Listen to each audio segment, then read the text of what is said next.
Akhirnya ujian kelar. Now get back to creating a content.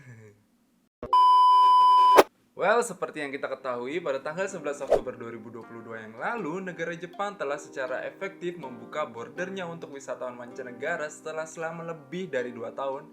Bahkan 3 tahun belakangan ini memberlakukan peraturan yang super ketat untuk para wisatawan mancanegara untuk bisa masuk ke negaranya tersebut. Kita juga bisa melihat banyak update dan kabar terbaru dari suasana terkini Jepang setelah membuka border pariwisata untuk wisatawan mancanegara. Event, promo, atau bahkan prosedur baru yang telah diterapkan ini tentunya dalam hal untuk menarik kembali wisatawan mancanegara untuk bisa berkunjung kembali ke negara tersebut. But worry not, most of them is a good news. Jadi, kalau perencanaan liburan kita cukup matang, kita tidak perlu mengkhawatirkan hal-hal tersebut. And oh my god, gue gak sabar untuk bisa berkunjung lagi ke negara Jepang.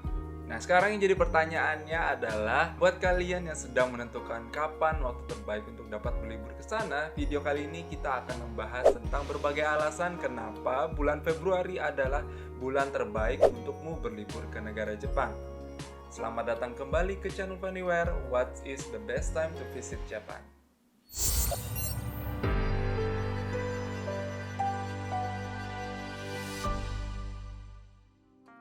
Gak bisa dipungkiri sebagai seseorang yang tinggal di negara tropis sudah menjadi keinginan tersendiri untuk dapat merasakan suasana musim dingin sembari bermain salju.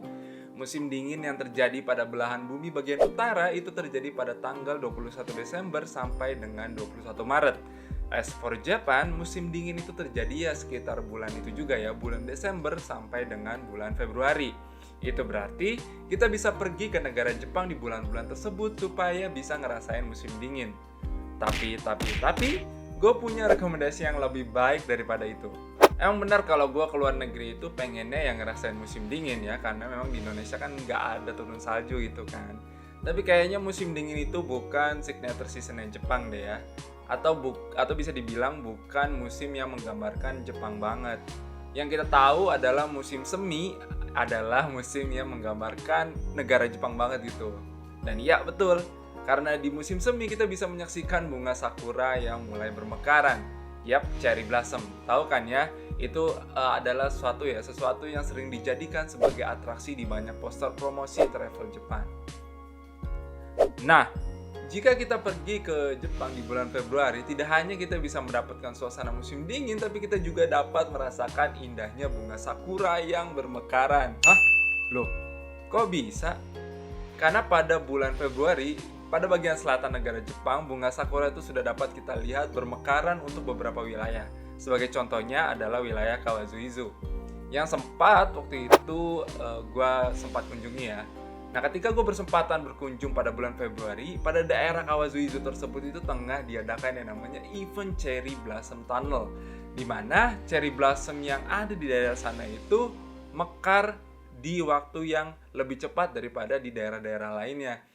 Suasananya, hawanya, vibes-nya itu lebih berasa ke musim semi ketimbang dibilang sebagai musim dingin. Sakuranya, festivalnya, orang-orang yang di sananya itu berjualan di sana itu menggambarkan banget situasi di mana musim seminya Jepang itu sebagaimana mestinya ya. Dan itu beautiful banget. Takjub aja kami bisa melihat atau menyaksikan sakura yang lagi bermekaran. Mungkin sebenarnya bukan cuma daerah Kawazuizu aja kali ya yang bisa kita lihat sakuranya itu tumbuh bermekaran itu lebih cepat daripada waktu biasanya. Cuman karena keterbatasan informasi tentang daerah mana saja yang udah ada early sakura bloomingnya, yang bisa gue tawarkan adalah ya daerah Kawazu itu aja gitu. Nah, di sisi lain, bagian utara wilayah Jepang surprisingly itu masih diselimuti oleh salju. Serius, pengalaman pribadi gue di Galayuzawa sehari setelah berkunjung ke daerah Kawazu itu cukup membuat takjub.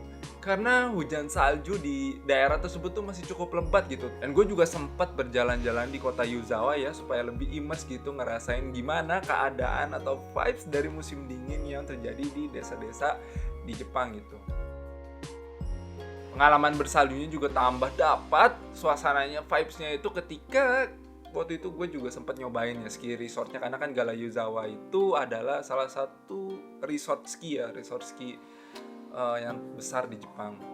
Sebenarnya kalau ngomongin tentang musim dingin di Jepang, ada banyak tempat yang menyediakan event-event besar untuk merayakan musim dinginnya di daerah sana. Nah, salah satunya itu adalah daerah Sapporo yang berada di Hokkaido yang secara rutin tahunan itu mengadakan festival yang bernama Sapporo Snow Festival. Festival ini diadakan di daerah Odori Park yang memamerkan ice sculpture atau pahatan es yang cakep-cakep. Ada bentuknya kayak benteng, istana, dan itu memang ice sculpture-nya itu bagus-bagus lah ya. Cuman sayangnya waktu itu gue nggak pergi ke sana ya, karena memang simply gue nggak merencanakan untuk berkunjung ke tempat tersebut karena memang jaraknya terlalu jauh dari tempat waktu itu gue tinggal, yaitu di Tokyo waktu itu. Jadi gue harus merelakan untuk melewatkan Sapporo Snow Festival di tahun 2020 ya, sebelum pandemi COVID-19 itu menyerang. Tetapi gue sempat mencari info di mana jadwal penyelenggaraan Sapporo Snow Festival di tahun depan itu diselenggarakan di tanggal 4 Februari 2023 sampai dengan 11 Februari 2023. Nah, silakan tuh buat kalian yang lagi memang bikin itinerary yang ingin berlibur ke Jepang, bisa jadi Sapporo Snow Festival ini jadi atraksi yang menarik perhatian kalian gitu untuk dikunjungi. Apalagi ya, ini jadwalnya kan dilihat itu diselenggarakannya di bulan Februari ya. Jadi kita tuh seenggaknya bisa dapat 2 musim gitu. Di utara kita bisa merasakan musim dingin dan di selatan kita bisa merasakan musim semi. Atau kalau mau tempat lain yang deket atau di mainlandnya Jepang gitu, deket-deket dengan ya misalkan tinggal di Tokyo atau di Osaka, itu ada ya desa namanya Shirakawago yang terletak di daerah Gifu Prefecture. Ini tuh jadi desa yang terkenal karena salah satu desa yang dilindungi atau dilestarikan oleh UNESCO. Dan menurut gua untuk mengunjungi daerah Shirakawago ini atau desa Shirakawago ini memang waktu yang paling the best ya. Waktu yang paling the best itu ya saat musim dingin, ketika rumah-rumah di desa tersebut itu diselimuti sama salju yang tebal. Jadi pengalaman 2 musim ini bisa kamu dapatkan ketika kamu berlibur ke negara Jepang pada bulan Februari, dan bisa jadi pengalaman yang luar biasa menarik, menyenangkan, juga sekaligus irit. Meskipun kelihatannya kita harus pergi ke sana kemari, tapi kalau misalnya kita punya yang namanya Japan Rail Pass, zero cost spended on this activity.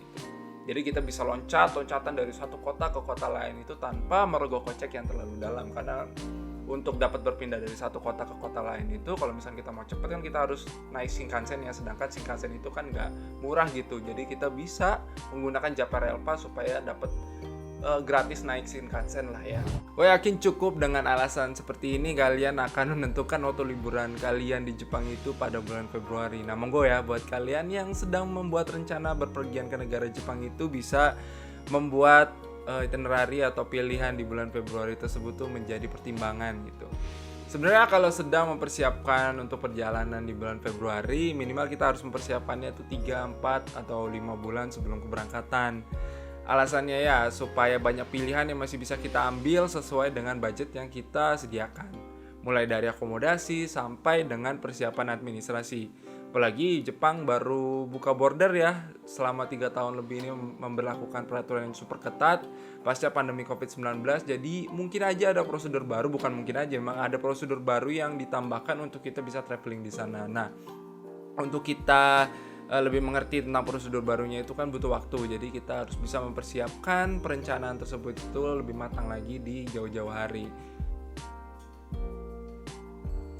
Nah, misalkan kalau persiapannya itu udah mepet, anggap saja udah tinggal 2 bulan dari keberangkatan, biasanya akomodasi yang budget friendly ya, semacam Airbnb itu udah banyak yang full book gitu. Jadi kita bakalan susah banget untuk mencari akomodasi yang lebih murah gitu lah ya.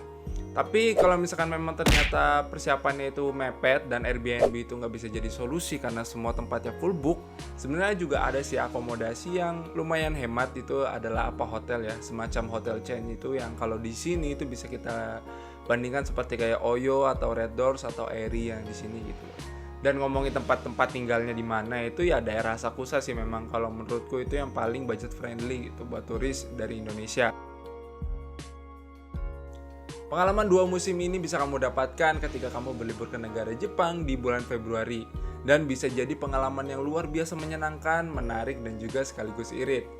Hal itu juga yang membuat gue ingin sekali pergi ke sana lagi, all over again, over and over again. Dan actually gue juga sedang merencanakan juga untuk bisa berlibur ke sana karena memang ini waktunya ya, karena bordernya dibuka, saatnya kita liburan ke Bali. So leave a like, comment, and subscribe to this channel. Tanyakan apa saja yang mungkin saja bisa gue jawab. Juga tinggalkan komen tentang topik apa kira-kira yang kalian pingin gue bahas. So see you in the next content. Bye bye guys.